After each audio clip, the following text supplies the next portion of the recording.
ایران نے حالیہ دنوں میں اپنے حساس فوجی مقامات کی سیکیورٹی مزید سخت کر دی ہے اور تازہ سیٹلائٹ تصاویر میں ان تیاریوں کی واضح جھلک دیکھی جا سکتی ہے۔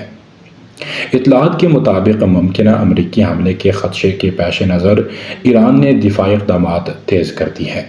سوال یہ پیدا ہوتا ہے کہ کیا خطے میں کوئی بڑی پیش رفت ہونے والی ہے یا یہ صرف احتیاطی تدابیر ہے؟ برطانوی خبر رساں ادارے رائٹرز کی رپورٹ کے مطابق سیٹلائٹ تصاویر سے ظاہر ہوتا ہے کہ ایران نے بڑھتے ہوئے امریکی خطرے کے باعث اپنے اہم فوجی مراکز کو قلعہ بند کرنا شروع کر دیا ہے۔ ان اقدامات میں مضبوط کنکریٹ ڈھانچوں کی تعمیر، سرنگوں کے داخلی راستوں کو چھپانا یا مزید محفوظ بنانا اور پہلے حملوں سے متاثرہ میزائل اڈوں کی مرمت شامل ہے۔ ماہرین کا کہنا ہے کہ ان میں سے بعض مقامات وہی ہیں جنہیں 2024 میں اسرائیل کی جانب سے نشانہ بنایا گیا تھا۔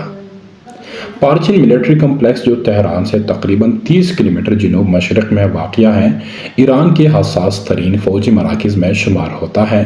یہاں سیکیورٹی انتظامات مزید سخت کر دیے گئے ہیں۔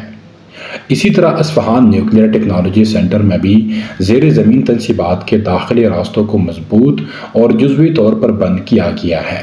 جون میں امریکہ کی جانب سے یہاں 3 یورینیم افزودگی پلانٹس کو نشانہ بنایا گیا تھا، جن میں زیر زمین حصے بھی شامل تھے۔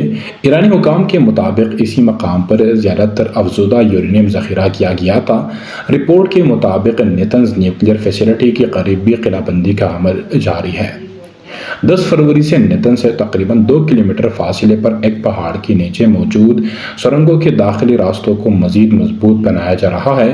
اس کے علاوہ شیراز کے جنوب میں واقع ایک میزائل بیس، جو درمیانی فاصلے تک مار کرنے والے بیلسٹک میزائل لانچ کرنے کی صلاحیت رکھتا ہے، وہاں بھی مرمت کا کام کیا گیا ہے۔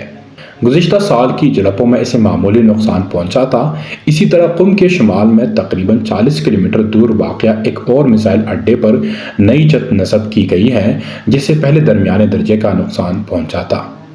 پرانی اور حالیہ تصاویر سے واضح ہوتا ہے کہ ایران اپنی دفاعی ڈھانچے کو مرحلہ وار مضبوط بنا رہا ہے۔